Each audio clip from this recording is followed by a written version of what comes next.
ಈ ಒಂದು ಕೇಸಲ್ಲಿ ಅಂತ ಬಂದಾಗ, ಯಾಕಂದರೆ ಇದನ್ನು ಸೆನ್ಸೇಷನಲ್ ಕೇಸ್ ಅಂತ ಆದರೂ ಕರೀರಿ, ಇಷ್ಟೊಂದು ಜನ ಸೇರಿ ಅಮಾನವೀಯವಾಗಿ ಕೊಂದಂಥ rarest of the rare case ಅಂತ ಆದರೂ ಕರೀರಿ, ಸುಪ್ರೀಂ ಕೋರ್ಟ್ ಅಬ್ಸರ್ವೇಷನ್ನು ಇವರು ಫೋಟೋ ತಗೊಂಡು ವಿಕೃತಿ ಮೆರೆದಿದ್ದಾರೆ. ಇದರಲ್ಲಿ ವ್ಯಕ್ತಿ ಸತ್ತೋದ್ಮೇಲೆ ಫೋಟೋ ತೊಗೊಂಡು ವಿಕೃತಿ ಮೆರೆದಿದ್ದಾರೆ, ಸುಪ್ರೀಂ ಕೋರ್ಟ್ ಅಬ್ಸರ್ವೇಷನ್ ಇದೆ. ಅದಕ್ಕೆ ದೇಶದೆಲ್ಲ ಕಾರಾಗೃಹಗಳಿಗೂ ಕೂಡ ಈ ಥರ ಹೋಯಿತು, ಬೇಲೆಲ್ಲ ರದ್ದಾಯಿತು ಇವರಿಗೆ, ಅದೆಲ್ಲ ಓಕೆ.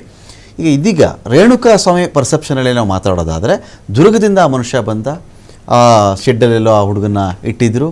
ಆನಂತರ ದರ್ಶನ್ಗೆ ಅದ್ರ ಬಗ್ಗೆ ಮಾಹಿತಿ ಗೊತ್ತಾಯಿತು. Darshan with Pavithra Gowda and Pradosh and some other people entry ಆದರೂ ಸೀನ್ಗೆ ಹೊಡೆದಿದ್ದು ನಿಜ ಆ ಒಂದು ಇದರಲ್ಲಿ. ಆಮೇಲೆ ಏನೋ ನೀವು ಹೋಗ್ರೋ, ಊಟ ಮಾಡ್ಕೊಂಡು ಹೋಗ್ರೋ, ಅವ್ನಿಗೇನೋ ಮಾತ್ರೆ ಕೊಟ್ಬಿಡಿ ಅಂತ ಹೇಳಿದ್ರು. ಆ ನಂತರ ಮಾತ್ರೆ ಕೊಟ್ಟಮೇಲೆ ಆನ್ ದ ವೇ ಹೋಗ್ಬೇಕಾದ್ರೆ ಪಟ್ಟಣಗೆರೆ ಜೈಂಡನ ಮನೆ ಸಿಕ್ಕಿತ್ತು. ಮನೆ ಸಿಕ್ಕಿದಾಗ ಅಲ್ಲಿಂದ ಒಂದು ಸ್ವಲ್ಪ ಹೊತ್ತು ಲೋಕಾವಿರಾಮವಾಗಿ ಕಾಲಹರಣ ಮಾಡಿ ಹರಟಿ ಅಲ್ಲಿಂದ ಮನೆಗೆ ಹೋದರು. ಇದಾದ ಮೇಲೆ ಈತ ಸತ್ತೋದ ಅಂತ ಮಾಹಿತಿ ಬಂತು. ಆ ಸಂದರ್ಭದಲ್ಲಿ ಒಂದು 5-6 ಜನ ಶೆಡ್ಡಲ್ಲಿ ಉಳ್ಕೊಂಡಿದ್ರು ಅಂತ, ಆ ಸಂದರ್ಭದಲ್ಲಿ ಉಳ್ಕೊಂಡಿದ್ರು. ಆಮೇಲೆ ಅವರು ಗಾಬರಿಲಿ ಎಲ್ಲೋ ಬಾಡಿ ಡಿಸ್ಪೋಸಲ್ ಮಾಡಿಬಿಟ್ರು ಅದನ್ನು. ಇದು ಒಂದು ಸಾಲಿನ ಕತೆ ನಾನು ನಿಮ್ಗೆ ಹೇಳ್ತಾ ಇರೋದು. ಇದರಲ್ಲಿ ಈ ವ್ಯಕ್ತಿ ದರ್ಶನ್ಗೆ ಏನೇನು ಆರ್ಗ್ಯುಮೆಂಟ್ಗಿದೆ, ರೇಣುಕಾ ಸ್ವಾಮಿ ಪರ ವಕೀಲರಿಗೆ ಏನೇನು ಆರ್ಗ್ಯುಮೆಂಟ್ ಇದೆ ಅಂತ ನೋಡಿ. ಇವಾಗ ಒಬ್ಬ ವ್ಯಕ್ತಿ ನನಗೆ ಗೊತ್ತಿರಲಿಲ್ಲ ಇಲ್ಲಿ ಕಿಡ್ನಾಪ್ ಮಾಡ್ಕೊ ಬರೋದು. ಓಕೆ, ನಾನು ಮನೇಲಿ ಬಂದಿದ್ದೆ, ನಾನು ಮನೇಲಿದ್ದೆ. ನನಗೆ ಬಂದಾದ್ಮೇಲೆ ಹೇಳಿದ್ರು ಏನಂತ, ಹಿಂಗ್ ಕರ್ಕೊ ಬಂದಿದೀವಿ, ಈ ತರ ಮೇಡಮ್ಗೆ ಈ ತರ ಶಬ್ದಗಳಿಂದ ಇವನು ಮೆಸೇಜ್ ಮಾಡ್ತಾ ಇದ್ದ. ಸೊ ನಿಮ್ ಬಗ್ಗೆನೂ ಅವನು ಕೆಟ್ಟದಾಗ ಮಾತಾಡಿದ್ದ. ಸಿಟ್ಟು ಬಂತು, ಒಂದ್ 2 ಏಟ್ ಹೊಡಿತೀನಿ. ಅದಾದ್ಮೇಲೆ ಅಲ್ಲಿಂದ ನಾನು ಜಾಗಕ್ಕೆ ಹೋಗ್ತೀನಿ. ನಾನು ಈ ಸಿಂಪಲ್ ಡಿಫೆನ್ಸ್ ತಗೊಂಡ್ರೆ, as if you are admitting the guilt of the accused number 1 Pavithra Gowda, as if you are admitting the other people who brought this victim from the Tumkur to Durga to Bangalore, as if you are admitting the other people who were there at present and supported all these accused people. So ನೀನೊಬ್ಬ escape ಆಗ್ಲಿಕ್ಕೆ ಕೊಡ್ಬೇಕು ನೀವು. ಇವಾಗ ಎಲ್ಲರೂ ಸೇರಿ ಯೋಚನೆ ಮಾಡ್ಬೇಕು, ನಾನು ಹೆಂಗ್ ಇದ್ರಲ್ಲಿ ಎಲ್ಲರೂ ಕೂಡ ಬಚಾವ್ ಆಗ್ಬೇಕು ಅಂತ ಹೇಳ್ಬಿಟ್ಟು. ಇವನು ಅವನು ಹೊಡೆದ ಅಂತ ಹೇಳಂಗಿಲ್ಲ, ಅವನು ಇವನು ಹೊಡೆದ ಅಂತ ಹೇಳಂಗಿಲ್ಲ. ಕಾಸ್ ಆಫ್ ಡೆತ್ ಬಂದಿದೆ because of the multiple injury and also because of the heart attack ಅಂತ ಹೇಳ್ಬಿಟ್ಟು. ಸೊ ಮಲ್ಟಿಪಲ್ ಇಂಜುರಿ ಯಾರು ಮಾಡಿದ್ದು? ಕೆಲವು ಐ ವಿಟ್ನೆಸ್ ಹೇಳ್ತಾರೆ, ಇವನು ಹೊಡೆದ, ಅವನು ಹೊಡೆದ, ಅವನು ಹೊಡೆದ, ಅವನು ಹೊಡೆದ ಅಂತ ಹೇಳ್ಬಿಟ್ಟು. ಸೊ ಒಬ್ಬನೇ ಹೊಡೆದಿಂದ ಸತ್ತೋದ ಅಂತ ಹೇಳ್ಬಿಟ್ಟು ಇಲ್ಲೆಲ್ಲೂ ಕೇಸ್ ಇಲ್ಲ. ಫಾರ್ ಎಕ್ಸಾಂಪಲ್, ಯಾವ್ದಾರ ಒಂದು ಆಕ್ಸಿಡೆಂಟ್ ಆಯ್ತು, ಆ ಆಕ್ಸಿಡೆಂಟ್ ಇಂದ ಒಬ್ಬ ವ್ಯಕ್ತಿ ಸತ್ತೋಗ್ತಾನೆ, ಒಬ್ಬ ಗನ್ ಶಾಟ್ ಅಲ್ಲಿ ಹೊಡಿತಾನೆ, ಅದರಿಂದ ಸತ್ತೋಗ್ತಾನೆ, ಇನ್ನೊಬ್ಬ ಚೂರಿ ಹಾಕ್ತಾನೆ, ಅದರಿಂದ ಸತ್ತೋಗ್ತಾನೆ. ಇಲ್ಲಿ ಚೂರಿನೂ ಹಾಕಿಲ್ಲ, ಗನ್ನಲ್ಲೂ ಹೊಡೆದಿಲ್ಲ, ಏನೂ ಮಾಡಿಲ್ಲ, ಹ್ಯಾಂಗೂ ಮಾಡಿಲ್ಲ. ಸೊ ಮಾಡಿರೋದು ಸಿಕ್ಕಾಬಟ್ಟೆ ಹೊಡೆದಿದ್ದಾರೆ, ಎಲ್ರೂ ಸೇರಿ ಹೊಡೆದಿದ್ದಾರೆ. ಆದ್ರೆ ಯಾರಿಗೂ ಅರಿವಿತ್ತೋ ಇವನು ಸತ್ತೋಗ್ತಾನೆ ಅಂತ ಹೇಳ್ಬಿಟ್ಟು ಅರಿವಿಲ್ವೋ ಅದು ಬೇರೆ ವಿಚಾರ.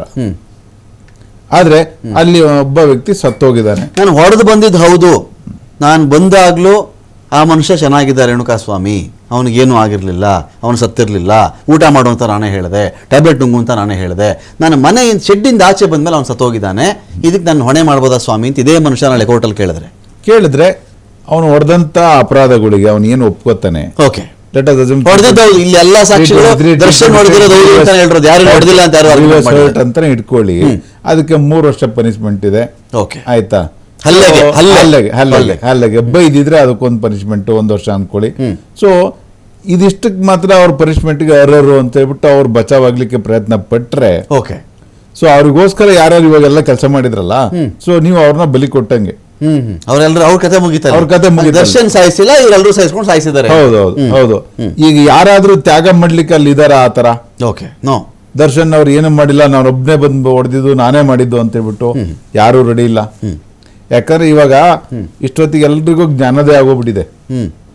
ನಾವು ಯಾರು ಸೇವ್ ಮಾಡಕ್ಕಾಗಲ್ಲ, ಇಲ್ಲಿ ನಮ್ಮ ಸೇವ್ ಮಾಡ್ಕೋದು. ಸೊ ಹಾಗಾಗಿ ಅವರೆಲ್ಲ ಲಾಯರ್ಗಳು ಮಾತಾಡ್ಕೊಂಡು ಒಂಥರ ಡಿಫೆನ್ಸ್ ತಗೋತಾರೆ. ಏನು ಆರೋಪಿತರ ವಾದ ಏನೂ ಇಲ್ಲ, ನಾನ್ ತಪ್ಪು ಮಾಡಿಲ್ಲ, ಇನ್ನೋಸೆಂಟ್, ನಾನು ಇನ್ನೋಸೆಂಟ್ ಅಪ್ಪ, ನಾನಂತೂ ಹೊಡೆದಿಲ್ಲ, ನಾನ್ ತಪ್ಪು ಮಾಡಿಲ್ಲ. ಯಾರು ಹೊಡೆದಿರೋ ಅವನಿಗೆ ಶಿಕ್ಷೆ ಕೊಡಿ, ನಾನಂತೂ ಹೊಡೆದಿಲ್ಲ. ಪ್ರೂವ್ ಮಾಡೋದು ಹೇಗೆ ಇದನ್ನ? ಯಾರು ಪ್ರೂವ್ ಮಾಡ್ಬೇಕಿದೆ? ಪ್ರಾಸಿಕ್ಯೂಷನ್ ಇವಾಗೆಲ್ಲ ಮಾಡ್ಕೊಂಡ್ ಬಂದಿರಲ್ಲ, ನಾವೇನೋ ಎಡೆಮರೆ ಕಟ್ಟಿ ಎತ್ತ ಹಾಕೊಂಡು ಅದ್ ಮಾಡ್ಕೊಂಡು ಇದ್ ಮಾಡ್ಕೊಂಡು ಬಂದೀನಿ ಅಂತ ಹೇಳ್ಬಿಟ್ಟು ಎಲ್ಲ ಹೇಳ್ತಿರಲ್ಲ, ಅವ್ರದೇ ಕೆಲಸ ಇವಾಗ ಪ್ರೂವ್ ಮಾಡ್ಬೇಕಾರದು. ಒಬ್ಬ ಆರೋಪಿತ ನಾನು ಆರೋಪಿತ ಅಲ್ಲ ಅಂತ ತೀರ್ಮಾನ ಪ್ರೂವ್ ಮಾಡೋ ಅವಶ್ಯಕತೆ ಇಲ್ಲ. ಓಕೆ, ಅವ್ನು ಸಿಂಪಲ್ ಆಗಿ ನನ್ನ ಸೈಲೆನ್ಸೇ ನನ್ನ ಡಿಫೆನ್ಸ್ ಅಂತ ಹೇಳ್ಬೋದು. ನಾನೇನು ತಪ್ಪು ಮಾಡಿಲ್ಲ, ನನಗೂ ಇದಕ್ಕೂ ಯಾವುದೇ ಸಂಬಂಧ ಇಲ್ಲ ಅಂತ ಹೇಳ್ಬಿಟ್ಟು ಗೊತ್ತಾಯ್ತು, ಒಂದೇ ಮಾತು ಅಷ್ಟೇ. ಸೊ ಈ ವ್ಯಕ್ತಿ ಇವರೆಲ್ಲರೂ ಸೇರ್ಕೊಂಡು ಈ ಜಾಗದಲ್ಲಿ ಇವರಿಗೆ ಹಲ್ಲೆ ಮಾಡಿ ಈ ತರ ಹಲ್ಲೆ ಮಾಡಿಬಿಟ್ಟು ಇವರು ಕೊಲೆ ಮಾಡಿದ್ದಾರೆ ಅಂತ ಹೇಳ್ಬಿಟ್ಟು ಪ್ರೂವ್ ಮಾಡೋ ಅಂತ ಬಂದಿರೋದು ಇವಾಗ ಪ್ರಾಸಿಕ್ಯೂಷನ್ ಅವರಿಗೆ. ಓಕೆ, ಪ್ರಾಸಿಕ್ಯೂಷನ್ ಎಲ್ಲಾ ಸಾಕ್ಷಿಗಳನ್ನ ಹಿಡ್ಕೊಂಡು from the beginning till end. So ಈ ಆರೋಪಿತರ ಮೇಲೆ ಇರತಕ್ಕಂಥ ಎಲ್ಲಾ ರೀತಿ ದೋಷಾರೋಪಣೆಯನ್ನ ಪ್ರೂವ್ ಮಾಡೋ ಜವಾಬ್ದಾರಿ ಪ್ರಾಸಿಕ್ಯೂಷನ್ ಇದೆ. ಓಕೆ, ಸೊ ಹಾಗಾಗಿ ನಾವೇನ್ ಹೇಳ್ತೀವಿ, ಒಬ್ಬ ವ್ಯಕ್ತಿ ಇದೇ ತರ ಡಿಫೆನ್ಸ್ ತಗೊಳ್ಳಿ ಅಂತ ಹೇಳಕ್ಕಾಗಲ್ಲ. ಓಕೆ, ಆ ತರ ಏನಾದ್ರು ತಗೊಂಡ್ರೆ ಅದು ಮೂರ್ಖತನ. ನಾನು ಹೊಡೆದಿಲ್ಲ, ನಾನು ಹೊಡೆದಿದ್ದು ಹೌದು, ಸಾಯಿಸಿಲ್ಲ ನಾನು, ಹೌದು. ಆ ಥರ ಡಿಫೆನ್ಸ್ ತಗೋಬಾರ್ದು. ಇವಾಗ ನಾನು ಹೊಡೆದಿಲ್ಲ ಬಟ್ ಇವ್ನು ಹೊಡೆದ ಅಂತ ಹೇಳಕ್ಕಾಗಲ್ಲ. ಓಕೆ, ಈಗ ಚಲಪತಿ ಸರ್, ಈಗ 76 ಐ ವಿಟ್ನೆಸ್ ಸರ್, ಇದರಲ್ಲಿ 76 ಐ ವಿಟ್ನೆಸ್ಗಳು. ನಾನು ನಿನ್ನ ಜನರಲ್ ಕೇಳಿಬಿಡ್ತೀನಿ ಸರ್, ಒಂದು 10-15 ಜನ ಸೇರಿಕೊಂಡು ರೇಣುಕಾಸ್ವಾಮಿ ಬಿಟ್ಬಿಡಿ, ಯಾವುದೋ ಒಂದು ಊರಲ್ಲೋ ಇನ್ನೊಂದ್ಸರಿ ತಿಳ್ಕೊಂಡು 76 ಐ ವಿಟ್ನೆಸ್ಗಳು ಈ ಕೇಸಲ್ಲಿ ತೋರಿಸ್ತಿರೋದಿಲ್ಲ. ಕಟಕಟೆಯಲ್ಲಿ 76 ಐ ವಿಟ್ನೆಸ್ ಪ್ರತ್ಯಕ್ಷ ಸಾಕ್ಷಿಗಳ ವಿಚಾರಕ್ಕೆ ಅಂತ ಹೇಳಿ ಇಲ್ಲಿ ಇವರು ನಮೂದು ಮಾಡಿರೋದು ಐ ವಿಟ್ನೆಸ್ಗಳು. ಇರ್ಲಿ, ಅದು 20 ಆಗಲಿ sir, not only for murder but also for kidnapping. ಹೌದು, ಎಲ್ಲದಕ್ಕೂ ನೋಡಿದೆ, ಅವನು ಫೋನ್ ಮಾಡಿ ನನಗೆ ಅವ್ರು ಕಾವಲು ಕಾಯ್ತಾ ಇದ್ದೆ, ಕಾರ್ ಬಂದಿದ್ದು ನಾನು ನೋಡಿದೆ, ಇಲ್ಲ ಸರ್ ಈ ತರ ಬ್ಲಾಕ್ ಕಾರ್ ಒಂದು ಪಾಸ್ ಆಯಿತು, ಯಾರನ್ನೋ ಕರೆಕ್ಟ್ ಮಾಡಿ ನಮ್ಗೆ ಗೊತ್ತಿಲ್ಲ ಸರ್. ಇಂಥ ಕೇಸ್ಗಳೇ ಸರ್, ಇನ್ನು ಜನರಲ್ ಕೇಳಿಬಿಡ್ತೀನಿ, ಯಾರೋ ಒಂದು 10-15 ಜನ ಸೇರ್ಕೊಂಡು ಒಬ್ಬ ವ್ಯಕ್ತಿ ಹೊಡೆದ್ಬಿಟ್ಟು ಸಾಯಿಸ್ಬಿಟ್ಟಿದ್ದಾರೆ ಸರ್, ಸಾಯಿಸ್ಬಿಟ್ಟಿದ್ದಾರೆ. ಆ ಕೇಸಲ್ಲಿ 15 ಜನಕ್ಕೂ ಮರಣದಂಡನೆ ಆಯಿತು, ಅಥವಾ 15 ಜನಕ್ಕೂ ಶಿಕ್ಷೆ ಆಯಿತು, ಅಥವಾ 15 ಜನನೂ ಖುಲಾಸೆ ಆದರು because of lack of evidence ಅಂತ. ಇದೆಯಾ ಸರ್ ಇದರ ಕೇಸ್ಗಳು? ಹಲವಾರು ಪ್ರಕರಣಗಳಿದ್ದಾವೆ, ಒಂದಲ್ಲ ಎರಡಲ್ಲ, ಹಲವಾರು ಪ್ರಕರಣ. ನೀವು ಇದನ್ನು ನೋಡಿದ್ರೆ ಹಳೆಯ ಕೇಸುಗಳ ಒಂದು ತೀರ್ಮಾನಗಳನ್ನು ತಗೊಂಡ್ರೆ ಹಲವಾರು ಕೇಸುಗಳಿದ್ದಾವೆ, ನಿದರ್ಶನಗಳಿದ್ದಾವೆ. ನೋಡಿ, ಇಷ್ಟು ಜನ, ಈಗ ನನಗೆ ಗೊತ್ತಿರೋಂಗೆ ಇಲ್ಲಿ ಅಪರಾಧಿಗಳು 17 ಜನನೇನೋ ಇದ್ದಾರೆ ಅಂತ ಅನಿಸುತ್ತೆ, ನನಗೆ ತಿಳುವಳಿಕೆ ಇರೋದು. 17 ಜನನೂ ಮರ್ಡರ್ ಕೇಸ್ಗೆ ಇನ್ವಾಲ್ವ್ ಆಗೋದಿಲ್ಲ. ಓಕೆ, 17 ಜನ ಮೇಲೆ ಬರೋದಿಲ್ಲ. ಈಗ ಸಪೋಸ್ ಅವ್ನು ಯಾರೋ ಅಲ್ಲಿಂದ ಕರ್ಕೊಂಬಂದ, ಈ ಮೇ ಗೆಟ್ 2 ವರ್ಷ ಆಗ್ಬೋದು, 5 ವರ್ಷ ಆಗ್ಬೋದು ಅವನಿಗೆ. ಈ ಕಾನ್ಸ್ಪಿರಸಿ ಒಳಗಡೆ ಇವನಿದ್ದ ಅಂತ 120B ಬರುತ್ತೆ ಅದ್ರಲ್ಲಿ. ಆಗ ಸಂಚ್ ಒಳಗಡೆ ಇವನಿದ್ದ ಇದರಲ್ಲಿ. ಹೇಗೆ? ನಾನು ಅದನ್ನೇ ಹೇಳ್ತೀನಿ, ಸಂಚ್ ಮಾಡಿದವ್ರು ಯಾರು? ಸಂಚು ಇಲ್ಲಿ ಕೇಳಿ, ಇಲ್ಲಿ ಸಂಚು ಅಂದರೆ ಅದ್ರ ಡೆಫಿನೇಷನ್ ಹೇಳ್ಬಿಡ್ತೀನಿ. ನಾವು ಪ್ರೀ ಪ್ಲಾನ್ ಆಗಿ, this happen without pre plan. ನಿಮ್ಗೆ ಇದು ಬೇಸಿಕ್ ಆಗಿ ಗೊತ್ತಿರಲಿ ಈ ಕೇಸ್. ಓಕೆ, ಯಾವುದು ಪೂರ್ವ ನಿಯೋಜಿತವಾಗಿ ನಿಯೋಜಿತ ಅಲ್ಲ, ಅವ್ನು ಬಂದ ಮೇಲೆ ಎಲ್ಲ ಇದಾಗಿರೋದು. ಓಕೆ, ಅವ್ನು ಕರ್ಕೊಂಡ್ ಬಂದ್ಮೇಲೆ am I right? Will you agree with me or not? I don't know. ಹೌದು ಸರ್. ಇಲ್ಲ, ಒಂದು ತಿಂಗಳಿಂದನೇ ಪ್ಲಾನ್ ಮಾಡಿದ್ರ? 15 ದಿವಸ ಮುಂದೆ ಎಲ್ಲ ಮಾತಾಡ್ಕೊಂಡು ಅವ್ನು ಕರ್ಕೊಂಬರ್ಬೇಕು, ಹಿಂಗ್ ಮಾಡ್ಬೇಕು, ಹಂಗ್ ಮಾಡ್ಬೇಕಂತ ಪ್ಲಾನ್ ಮಾಡಿದ್ರ? As I know, it is no. I don't know exactly. Paper ನೋಡಿದ್ರೆ ಅದಕ್ಕೆ ನಾನು ಮಾತಾಡಿದ್ರೆ ತಪ್ಪಾಗ್ತದೆ ಅಂತ ನಾನು ಹೇಳಿದ್ದು. ಸೊ ಇದೆಲ್ಲ ಅವ್ನು ಬಂದ ಮೇಲೆ ಇದೆಲ್ಲ ಆಗಿರೋದು. What is criminal conspiracy? ಇರಬೇಕು. ಇವತ್ತು ನಾವು ಇಲ್ಲಿ ಸೇರಿದ್ದೀವಿ, ನಾವು ಮಾತಾಡ್ತೀವಿ, ನೋಡೋ ನಾನು ಇಂಥವ್ರನ್ನ ನಾನು ಮಾಡಿ ಮುಗಿಸ್ಬೇಕು, ಇಂಥವ್ನು ಹೊಡಿಬೇಕು, ಇಂಥವ್ನು ಬಡಿಬೇಕು, ನಾನು ಹಿಡ್ಕೊಂಬತ್ತೀನಿ, ನೀನು ಅವನ್ನ ಕುತ್ತಿಗೆ ಹೊಡಿಬೇಕು, ನಾನು ತಲೆ ಹೊಡಿಬೇಕು, ಇವನು ಹೊಡಿಬೇಕು ಅಂತ ನಾವು ಮೊದಲೇ ಮಾತಾಡ್ಕೋಬೇಕು. ನಾನು ಕತ್ತಿ ತಗೊಂಬತ್ತೀನಿ, ನೀನು ಹೋಗಿ ಒಂದು ಕತ್ತಿ ತಗೊಂಬ ಮಾರ್ಕೆಟ್ನಲ್ಲಿ, ನಾನೊಂದು ಚಾಕು ತಗೊಂಬತ್ತೀನಿ, ನಾನು ರಿವಾಲ್ವರ್ ತತ್ತೀನಿ, ನಾನು ಫೈಲ್ ಇಡ್ತೀನಿ ಅಂತ ಮೊದಲೇ ಮಾತಾಡ್ಕೊಂಡು ಅವ್ರವ್ರ ವರ್ಕ್ ಎಕ್ಸಿಕ್ಯೂಟ್ ಮಾಡಬೇಕು. That is criminal conspiracy.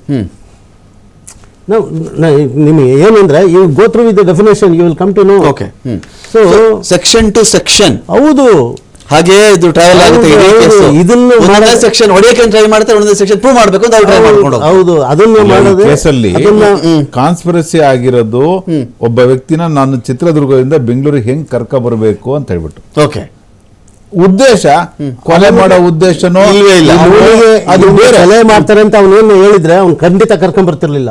ಅಲ್ಲ, ಕೊಲೆ ಮಾಡೋರು ಯಾರು ಕರ್ಕೊಂಬರಲ್ಲ, ಹೇಳ್ಬಿಟ್ಟು ಕರ್ಕೊಂಬರಲ್ಲ ಸರ್. ಕೊಲೆ ಮಾಡೋದು ಕರ್ಕೊಂಬರೋನು ನಾನು ಅವನಿಗೆಲ್ಲ ಕರ್ಕೊಂಬರೋನ್ಗು ಇವತ್ತು ಸಾಯಿಸ್ತಾರೆ ಅಂತಿದ್ರೆ ಅವನು ಅವಾಯ್ಡ್ ಮಾಡ್ತಿದ್ದ. ಬೇಕಪ್ಪ ಈ ಕತೆ ಇದನ್ನ ಅಂತ ಹೇಳಿ. ಖಂಡಿತ ಕರೆಕ್ಟ್. ಈಗ ನೀವು ಇಲ್ಲಿ ನಾನು ಕರೆದ ನಾನು ಹೊಡಿತೀರಾ ಅಂದಿದ್ರೆ ನಾನು ಬರ್ತಿದ್ನಾ? ಇಲ್ಲ. ಮತ್ತೆ ಏನೋ ಭಾಷಣ ಹೊಡಿತೀರಾ ಅಂದಿದ್ದಕ್ಕೆ ನಾನು ಬಂದಿದ್ದು.